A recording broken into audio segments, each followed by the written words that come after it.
Heavyweight champion Anthony Joshua admits that he's overlooking Alexander Povetkin towards a Wilder fight. Stay tuned.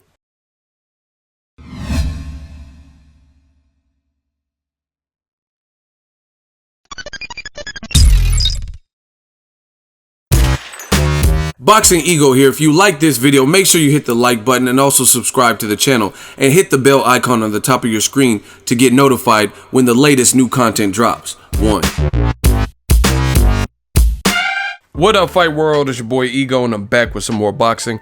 Make sure you smash the like button, also subscribe to the channel for the latest and greatest in boxing. If you want to become part of the gang notification gang, please hit the bell icon. Shout out to the super chats, channel donations, the Venmo donations, and the Patreon family. We working. Now, I just stumbled across this article on ESPN, link in the description. The title reads, Anthony Joshua admits to looking past Alexander Povetkin at a potential Deontay Wilder fight. So naturally I read it to see what quotes they had and whatnot. And the opening paragraph says, Anthony Joshua admits he is looking past upcoming opponent Alexander Povetkin with eyes on a huge mega fight against Deontay Wilder, stating he'd be, quote, very annoyed if a deal couldn't be agreed. Right? And then they get into quotes. Joshua says, me and Wilder is the best fight in the division right now, not me and Povetkin, Joshua said. The deal to fight Wilder is still on the table. If it was written off, I'd be very annoyed. We were working on the fight before I beat Carlos Takam, then it was Joseph Parker, and it still hasn't happened, and now it's Povetkin. But I want the big one. I am looking past Povetkin now. I want the big guns. I'm going to walk through Povetkin, and for Wilder, the date and location is here. For the past 7 months, I have found out what he wants in a contract, what he doesn't want in a contract. Wilder has had 40 training camps, and even if you knock each opponent in a round, you still have gone through hundreds of rounds in your camps, miles and miles on the clock. With all that running and with the body wear and tear, he's been a professional since 2009. That makes a 10-year professional career. That is a long time. He's been hurt by a lot of fighters on the way, all the sparring. So what does that make? 2, maybe 3 years left. Ultimately, put finances aside. But if you believe you are better than me and you have the chance to prove it here in the UK, it's not just a UK thing. It's about global. Why would you not want to fight me if you believe you can beat me in this type of event? Listen, I'm going to stop it right there. If you guys want to read the full article in its entirety, check the link in the description. I'm not liking what I'm hearing from Anthony Joshua. Here's a few reasons. One, from what I've learned in boxing, you don't really overlook people. The moment you do that, it could spell trouble. Alexander Povetkin is a fellow gold medalist. He had a history with 2 failed drug tests, so you don't know if that's on the up and up. Just because people don't get caught doesn't mean they're not doing stuff. So that's something you have to consider, at least with a repeat offender. And beyond that, he's a good fighter with, like I said, power and an Olympic gold medal. And he has a loss to Klitschko, so I'm sure he's learned from that. And, you know, he has good experience. He knocked out Hasim Rahman and different things like that, his Olympic pedigree. So I don't like Joshua openly admitting that he's planning on walking through Povetkin. And I don't know. You don't take guys lightly. You know what I mean? We look at like Orlando Salido and Juanma Lopez. Lopez got beat twice in Puerto Rico by Orlando Salido, and they were trying to build up a Gamboa versus Juanma Lopez fight, which never happened, by the way, right? So Wilder Joshua, there's a lot of flack that Joshua's getting for his part and his team's part in not making the fight next, fighting Povetkin. We understand mandatories, but unifications trump that. So there's a lot of pressure. So not just like pressure in the fight, but mental anguish and stuff from the fans. Like, I just go to Joshua's page. People keep saying, fight Wilder. Why don't you fight Wilder? I used to like you. And, you know, just whatever. Just go look at his page if you don't understand what I'm talking about. So I don't really like the talk of overlooking or looking past Povetkin at a Wilder fight.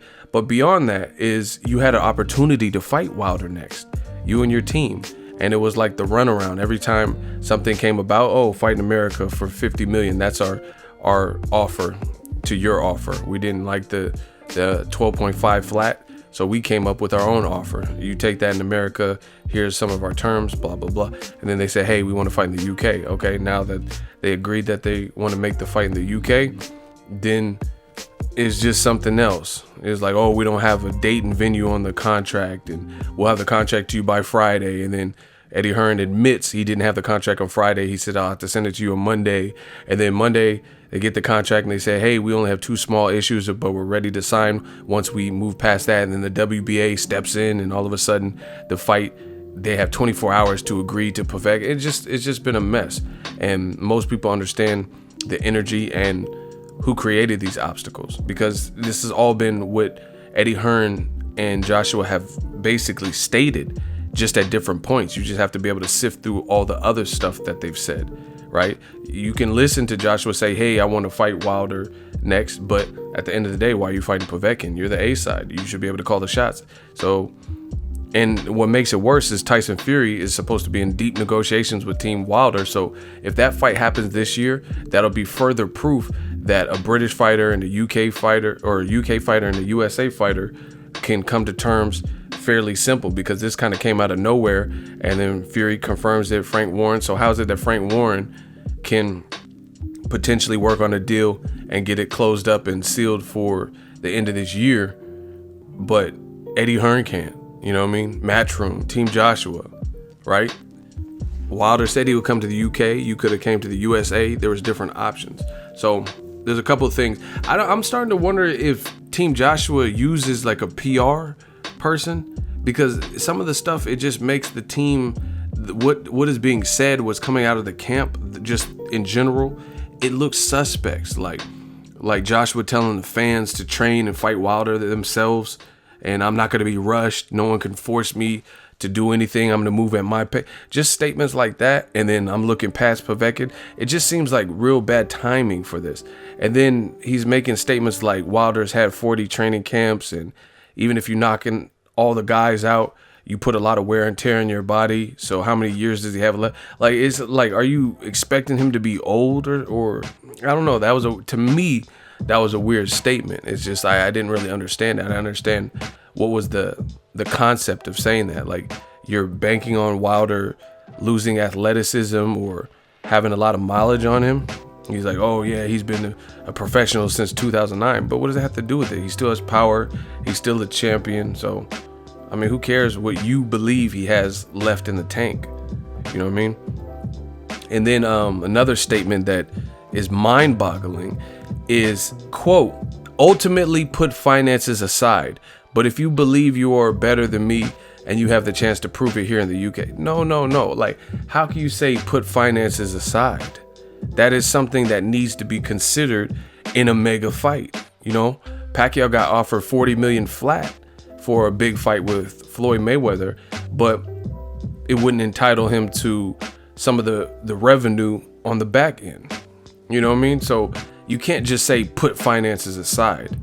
That's like a husband cheating on his wife, and then she's gonna file for a divorce and wants to separate it, and you're like, I know I cheated on you, baby, but put the cheating aside. Am I a good husband? Like, no, you can't. That's something that needs to be considered. You can't just say, please, baby, please. I work a stand-up job. I take care of the kids, and I know I cook, I clean. I know I cheated on you, but put all the cheating on the side.